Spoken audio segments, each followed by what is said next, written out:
Igunnuko you see outside, that's the mask. There is still Igunnuko shrine.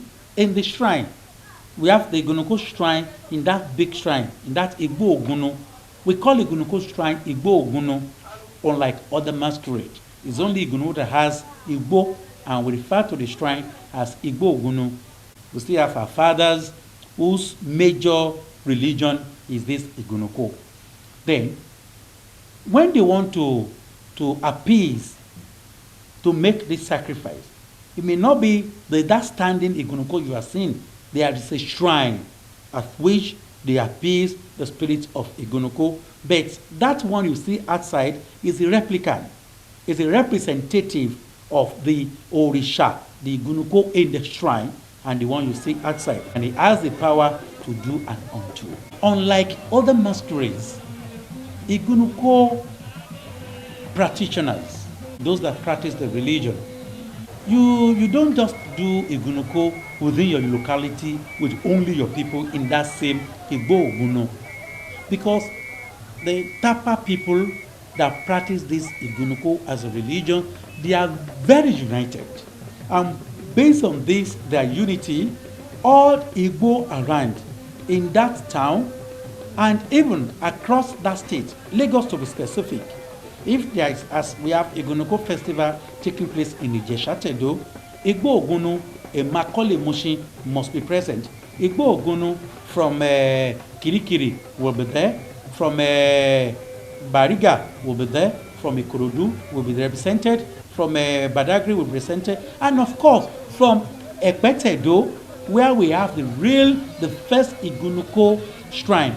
The representative will be there too, and of course the Idaso of Lagos, which is the head of Igunnuko Cult in Lagos, will also be physically present, and if for any reason cannot be there physically, must have its representative there, because Igunnuko festival is not a festival that takes place within the Omale, within the people in that compound or who are the custodian for that town. They must call on other custodians from other towns, the neighboring towns, to come around and do this festival with them.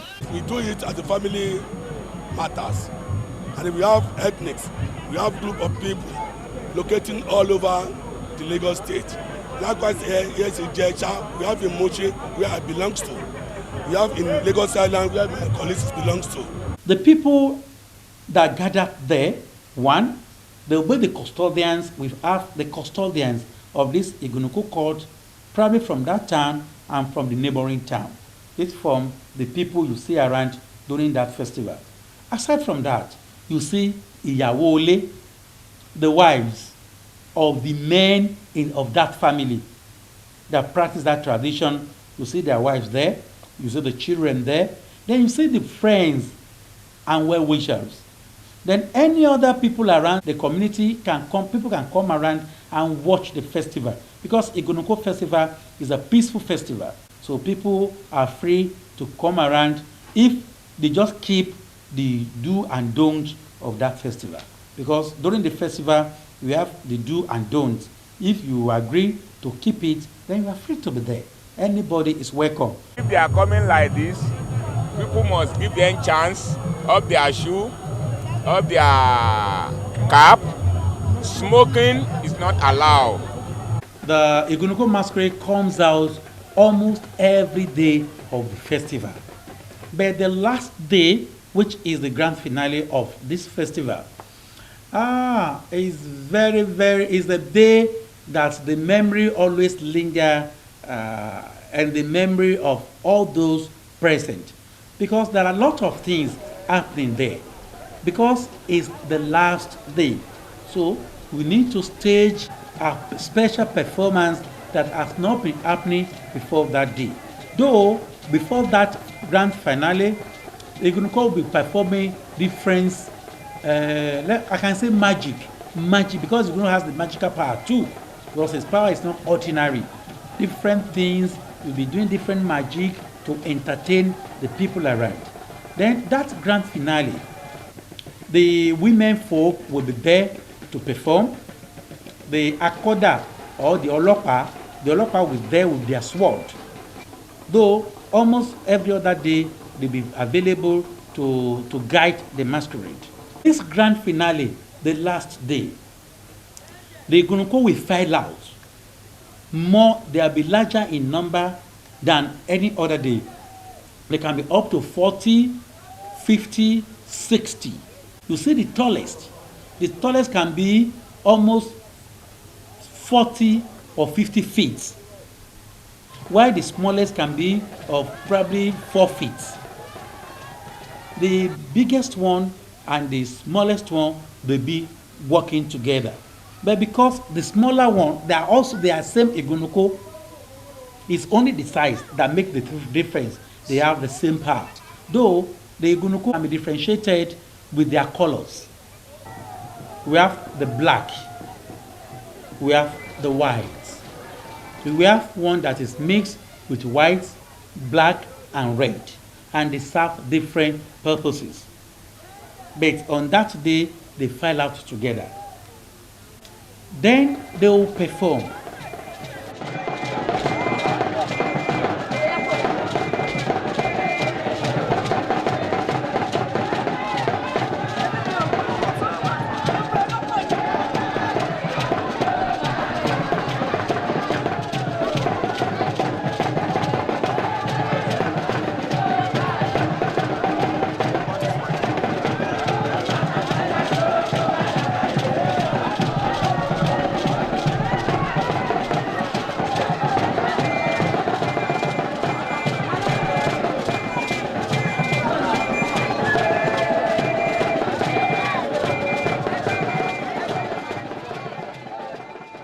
The smaller ones will be rolling, doing different form of performances. But the bigger one, their performance is matured because they are elderly. Where the smaller ones, because of their size, they are able to move around, run after the people, but for the sake of entertainment. But on the day of grand finale, there's what we call error. It's a special concoction made by this Igunnuko from the shrine.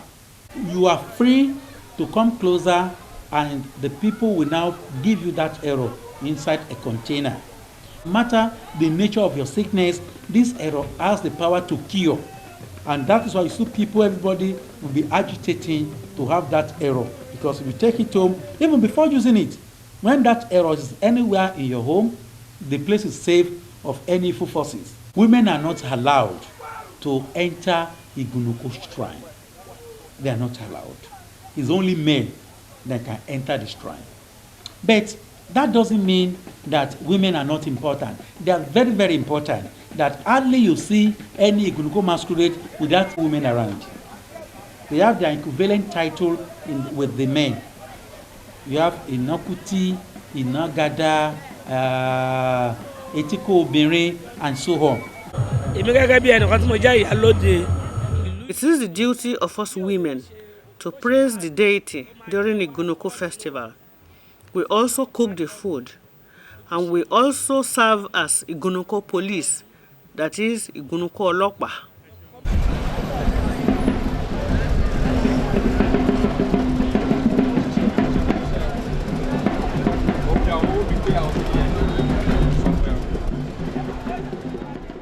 Igunnuko's clothes are very expensive.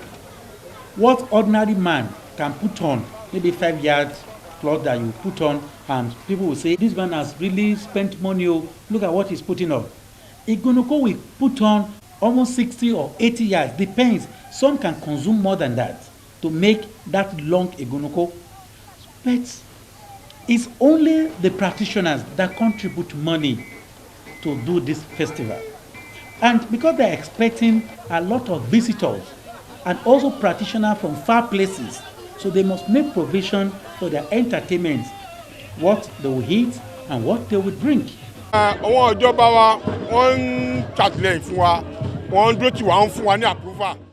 government helps by giving us approval and also providing security so that hoodlums will not disturb during the celebration. But the government has not given us any money so far. I'm here today because I'm representing my people. and there's no way we can represent them and neglect them. So that's why I'm here today, to participate on what we are doing. The addition of the help of the Commissioner of Police, Lagos State Police Command, and the area commander, Area D Command, Mushi, they assisted me with men and patrol vehicles. That is why you see the areas are very peaceful. Ọmọ Tapa, ẹgbẹ́ Ọmọ Tapa Igunnuko, they are everywhere in the world. They must be funded. So government must know how they want to fund all these festivals so that we can keep them in our archives, we can still have them in our history, because that's our track, that's our legacy, and that's our heritage.